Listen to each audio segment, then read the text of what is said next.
ভালো তো এই জন্য একটু ভালো পথ পেয়েছি। আচ্ছা আচ্ছা ভাই বুড়ি বাড়ি গিয়েছে ভাই।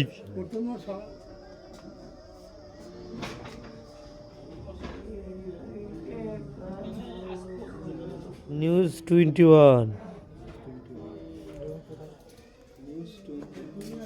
উপরেই আন্টি। ও দেখি তো ভালো, এই সবাইকে আপ্যায়ন করে, তারপরে ইয়ে করে, সবাইকে যত্ন করে। পাগল আছে, মানে অসুস্থ মহিলা আছে। পরিবেশ এই আর অত্যন্ত ভালো, যে আন্তরিকতা এখানে আছে আমার জানার মধ্যে বাংলাদেশের কোনো বৃদ্ধাশ্রমে সেই আন্তরিকতা নাই।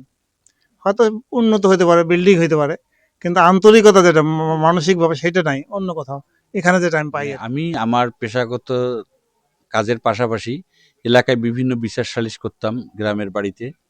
তো সেই প্রেক্ষিতে আমি যখন বিভিন্ন সময় বিভিন্ন বাবা মারা এসে বলে যে তার সন্তানরা খারাপ, তার সন্তানরা তাকে মারধর করে অথবা বাড়ি থেকে বের করে দেয়, খেতে দেয় না।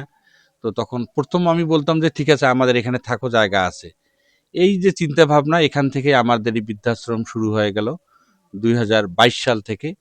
তো তখন থেকে আমাদের বিভিন্ন জায়গার অবহেলিত বাবা মারা, যেটা যারা বিশেষ করে রাস্তায় পড়ে থাকে বা যারা সন্তান থেকে একেবারে বিতাড়িত, তারা এইখানে এসে আসে। আমরা চাই যে আমাদের বৃদ্ধাশ্রমটা যেন আরো একটু মানে পরিবেশগত দিকে, অবকাঠামোর দিকে যদি একটু উন্নত হয়, তাহলে বাবা মারা আরো ভালো থাকবে ইনশাল্লাহ।